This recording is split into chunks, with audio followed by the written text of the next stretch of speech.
Capítulo 2. A presença antes do poder. A evidência da comunhão com Deus. A presença de Deus como fundamento para o poder espiritual. A busca pelo poder de Deus deve estar fundamentada, antes de tudo, na experiência da sua presença. Não é possível operar no poder divino sem antes experimentar a comunhão profunda com Ele. A primeira evidência da comunhão é a manifestação do fruto do Espírito, conforme o ensinamento de Paulo. Mas o fruto do Espírito é amor, gozo, paz, longanimidade, benignidade, bondade, fé, mansidão, temperança. Contra essas coisas não há lei. Gálatas capítulo 5, versículos 22 e 23, versão Almeida, revista e corrigida. O fruto do Espírito, em seus diversos aspectos, será generoso no caráter e no comportamento diário do crente, influenciando suas interações com os outros. Quando o fruto do Espírito se manifesta de forma genuína, Deus concede a unção do seu Espírito, que é uma capacitação espiritual para realizar a sua obra.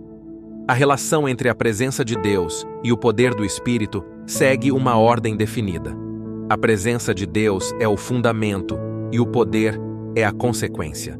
Dessa forma, a presença de Deus e o fruto do Espírito formam um princípio essencial para a vida cristã, assim como a unção e o poder do Espírito específico formam um princípio para o serviço no reino. A ordem bíblica: primeiro a presença, depois a unção. Essa relação pode ser observada no ensino de Jesus antes da ascensão, quando instruiu os discípulos a aguardarem a promessa do Pai. Mas recebereis a virtude do Espírito Santo, que há de vir sobre vós, e ser-me-eis testemunhas tanto em Jerusalém, como em toda a Judéia e Samaria, e até aos confins da terra. Atos, capítulo 1, versículo 8, versão Almeida, revista e corrigida. Esse texto demonstra que a capacitação espiritual não tem como objetivo primário a manifestação de dons ou sinais visíveis, mas sim a habilitação para testemunhar eficazmente de Cristo. Antes da capacitação, é necessário que a presença de Deus habite no crente, manifestando-se pelo fruto do Espírito. Esse processo convida Deus a agir no indivíduo, tornando-o um instrumento para o seu propósito. A plenitude do Espírito e a manifestação do poder de Deus. A Escritura demonstra que Deus não concede sua unção a vasos vazios de sua presença, mas àqueles que estão cheios dele. Essa verdade é evidente na experiência dos apóstolos no dia de Pentecostes. E todos foram cheios do Espírito Santo, e começaram a falar em outras línguas, conforme o Espírito Santo lhes concedia que falassem. Atos, capítulo 2, versículo 4, versão Almeida, revista e corrigida. O termo cheios do Espírito Santo implica uma plenitude que vai além de uma experiência emocional, representando uma transformação real e contínua. Esse enchimento espiritual deve resultar em um testemunho que impacte as pessoas ao redor. Quando um crente caminha em obediência e comunhão com Deus, a unção do Espírito é liberada progressivamente sobre sua vida. Essa unção não é um mero sentimento subjetivo, mas uma capacitação divina para o serviço no reino de Deus. A partir desse ponto, o poder do Espírito Santo se manifesta, cumprindo a promessa feita por Jesus sobre os sinais que acompanhariam os que creem. E estes sinais seguirão aos que crerem. Em meu nome expulsarão demônios, falarão novas línguas, pegarão nas serpentes, e se beberem alguma coisa mortífera, não lhes fará dano algum, e imporão as mãos sobre os enfermos e os curarão. Marcos, capítulo 16, versículos 17 e 18, versão Almeida, revista e corrigida. A transformação interior pela presença de Deus. O poder de Deus não é concedido arbitrariamente, mas segue uma progressão espiritual. Primeiro, a presença de Deus, evidenciada pelo fruto do Espírito. Em seguida, a unção, que conduz à capacitação para testemunhar e servir. Esse princípio se confirma no livro de Atos, onde o derramamento do Espírito realizado não apenas em manifestações sobrenaturais, mas também na transformação de vidas e na expansão do Evangelho. Portanto, a busca pelo poder de Deus deve ser acompanhada por uma busca sincera por sua presença. Aquele que deseja ser usado por Deus deve priorizar a comunhão com Ele, permitindo que o fruto do Espírito seja uma evidência de sua transformação interior. Dessa forma, a unção será concedida e o poder se manifestará para a edificação do corpo de Cristo e a proclamação do Evangelho ao mundo. Quando Moisés esteve no Monte Sinai e contemplou a glória e a presença de Deus, seu rosto resplandecia ao descer, a ponto dos filhos de Israel não conseguirem olhar diretamente para ele. Êxodo capítulo 34, versículos 29 e 30. Esse brilho não era específico de Moisés, mas uma evidência da manifestação divina. De maneira semelhante, quando uma pessoa tem um encontro genuíno com Deus, isso se reflete em sua vida. Ainda que não necessariamente em sua aparência física, sua conduta e caráter demonstram a transformação ocorrida. Antes dessa experiência, a pessoa tem uma consciência voltada para si mesma e limitada à sua própria natureza, sem a percepção real da presença de Deus.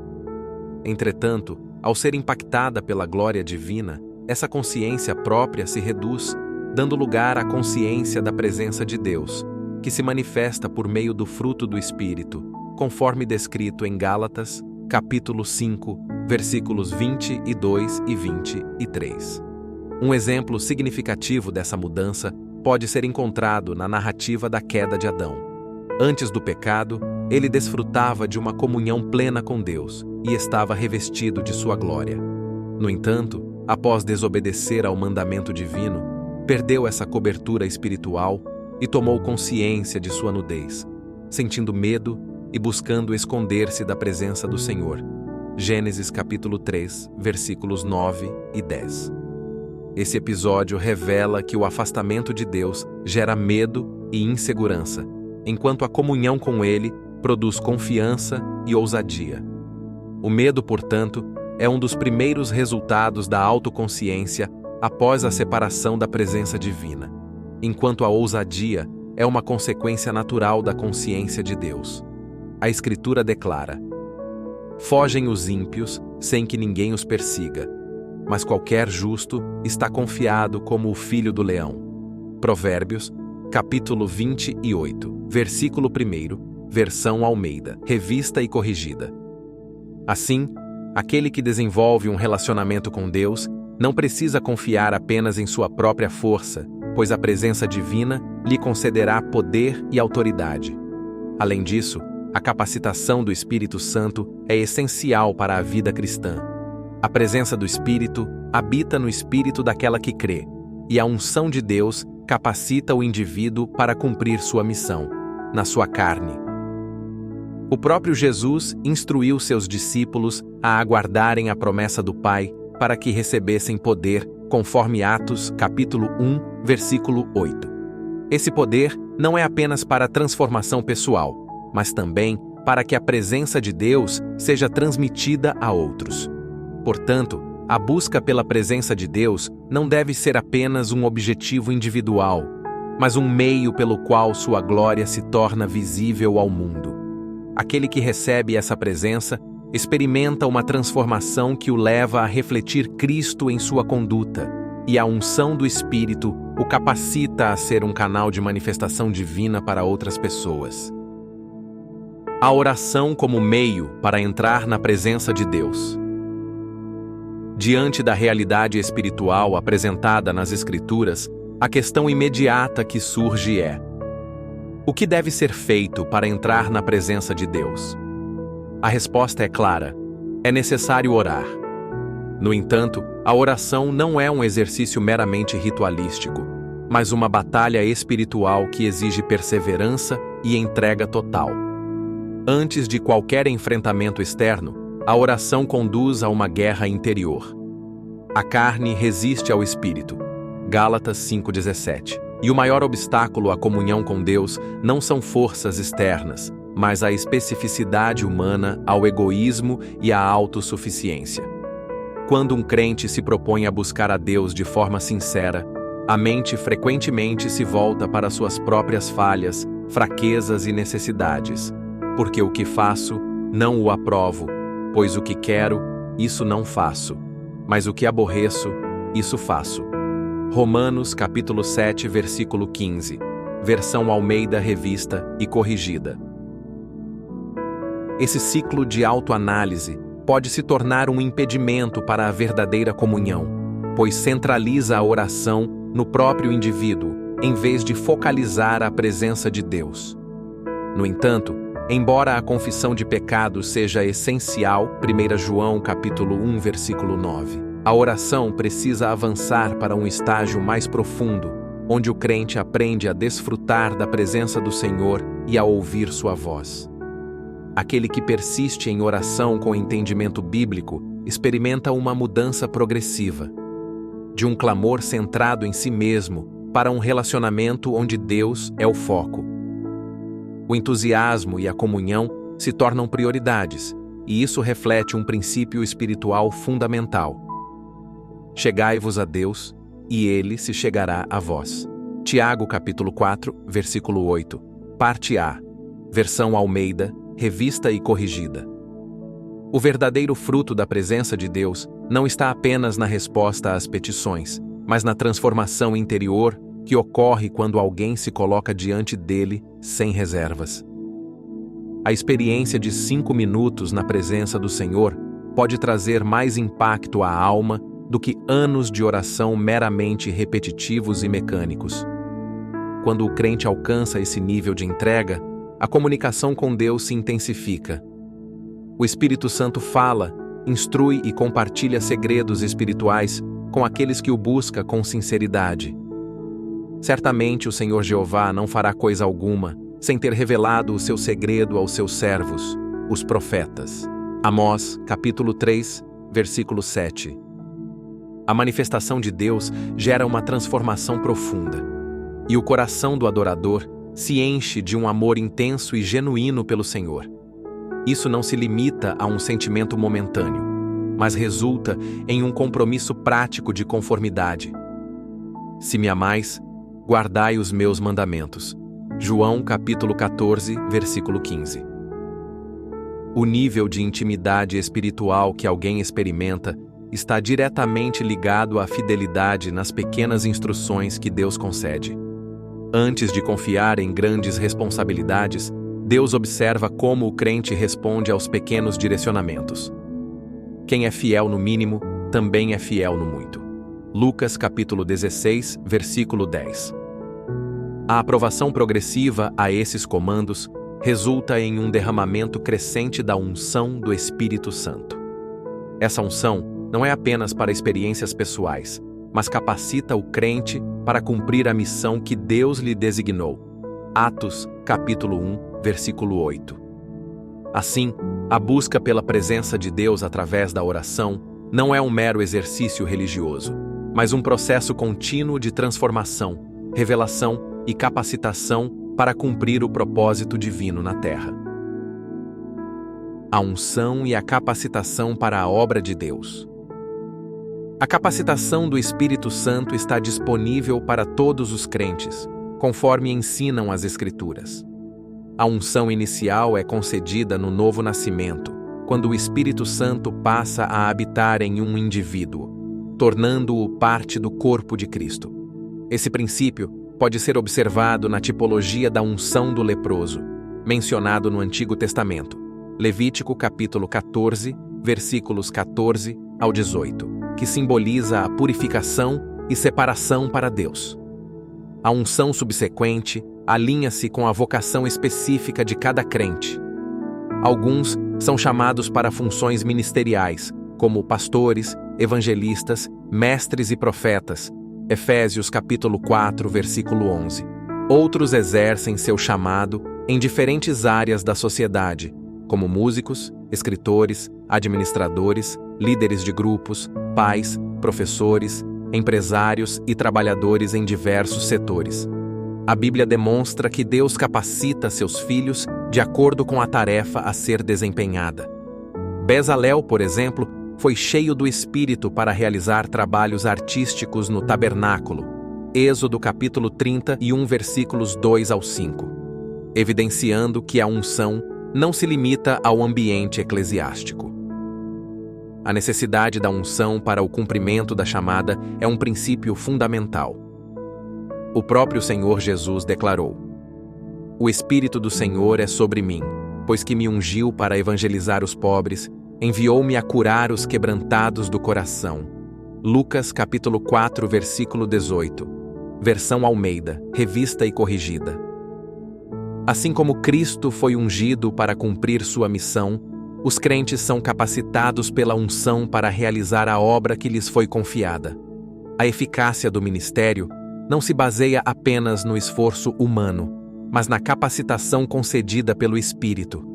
A vida de oração deve ser ininterrupta, conforme ensina o apóstolo Paulo. Orai sem cessar. 1 Tessalonicenses capítulo 5, versículo 17, versão Almeida, revista e corrigida.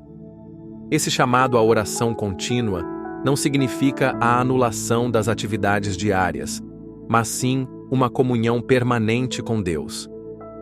Jesus, em seu ministério terreno, separava momentos específicos para estar a sós com o Pai. Marcos capítulo 1, versículo 35. Mas também mantinha uma conexão constante com Ele ao longo de suas atividades. Uma verdadeira intimidade com Deus não se limita aos momentos de oração formal, mas se manifesta em cada aspecto da vida do crente. Momentos de oração em família, conversas edificantes e até mesmo interações cotidianas podem ser permeados pela presença de Deus. O Espírito Santo não se restringe ao ambiente da igreja ou aos encontros formais de oração. A Bíblia nos ensina que Deus habita no meio do seu povo e deseja ser parte de todas as áreas da vida. Porque onde estiverem 2 ou 3 reunidos em meu nome, aí estou eu no meio deles. Mateus capítulo 18, versículo 20, versão Almeida, revista e corrigida. A manifestação da unção pode ocorrer de diversas formas. Durante momentos de culto e ministração, pode haver um derramamento poderoso do Espírito, trazendo cura, libertação e restauração. No entanto, essa mesma presença pode ser experimentada em situações mais simples, como na vida doméstica ou no ambiente de trabalho. Muitos testemunhos demonstram que a unção do Espírito Santo se manifesta em momentos inesperados, quando há sensibilidade à sua voz. Benny Hinn, por exemplo, relata experiências em que a presença de Deus se tornou tão intensa que transformou completamente o ambiente ao seu redor. Kathryn Kuhlman enfatizou que a chave para essa manifestação é a entrega total à vontade de Deus, permitindo que Ele opere livremente. A Bíblia confirma que a presença do Espírito Santo pode ser percebida e sentida de maneira real. Não sabeis vós que sois o templo de Deus e que o Espírito de Deus habita em vós? 1 Coríntios capítulo 3, versículo 16. Versão Almeida, revista e corrigida. Essa consciência da habitação do Espírito Santo leva à percepção de que cada momento pode ser um encontro com Deus. A busca pela unção exige disciplina espiritual. O crescimento na comunhão com Deus não ocorre automaticamente, mas requer dedicação, tempo de oração e estudo da palavra. O apóstolo Paulo destaca essa necessidade ao aconselhar Timóteo. Procura apresentar-te a Deus aprovado, como obreiro que não tem de que se envergonhar, que maneja bem a palavra da verdade. 2 Timóteo, capítulo 2, versículo 15, versão Almeida, revista e corrigida. A vida de oração não deve ser tratada como uma obrigação mecânica, mas como um meio essencial para o fortalecimento espiritual. Pastores e ministros, que foram grandemente usados por Deus, enfatizam que a verdadeira unção vem da intimidade constante com o Senhor.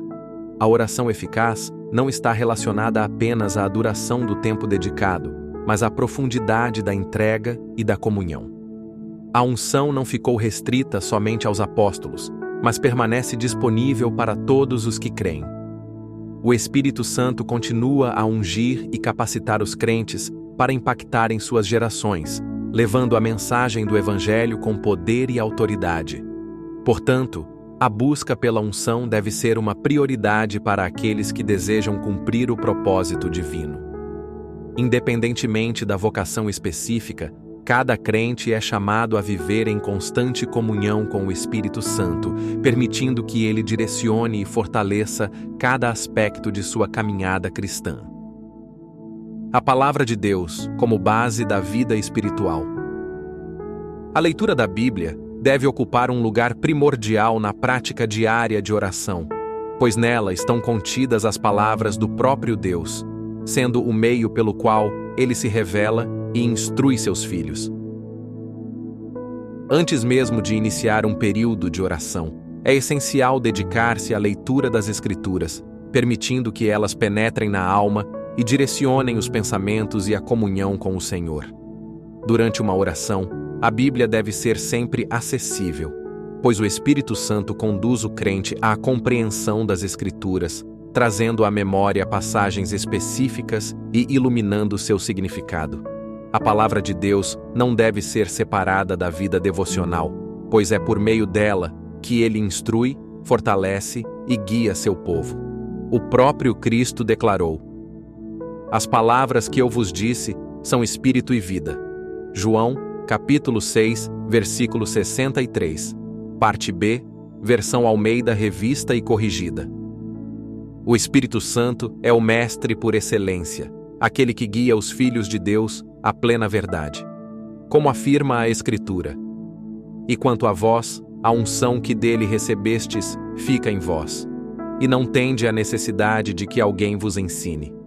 Mas como a sua unção vos ensina a respeito de todas as coisas, e é verdadeiro, e não é mentira, como vos ensinou ela, assim nele permanecei." 1 João, capítulo 2, versículo 27, versão Almeida Revista e Corrigida. Esse ensino espiritual não invalida a necessidade de ministros, mestres ou líderes espirituais, pois Deus levanta homens e mulheres para instruir a igreja. Efésios, capítulo 4, versículos do 11 ao 12. No entanto, a revelação divina não depende exclusivamente da instrução humana, pois o próprio Espírito Santo habita no crente, conduzindo-o ao entendimento e ao crescimento espiritual. A Bíblia revela princípios e doutrinas fundamentais para a vida cristã, estabelecendo verdades que sustentam a caminhada com Deus. O salmista testifica o valor da palavra. "Lâmpada para os meus pés é tua palavra e luz para o meu caminho." Salmos 119, versículo 105, versão Almeida Revista e Corrigida. Cada leitura das Escrituras deve ser acompanhada de uma postura de reverência e desejo sincero de aprender, permitindo que o Espírito Santo ilumine o entendimento e aplique os princípios divinos à vida prática. Dessa forma, a vida cristã se desenvolve sobre um fundamento sólido, levando o crente a uma comunhão mais profunda com Deus e ao cumprimento do seu propósito eterno.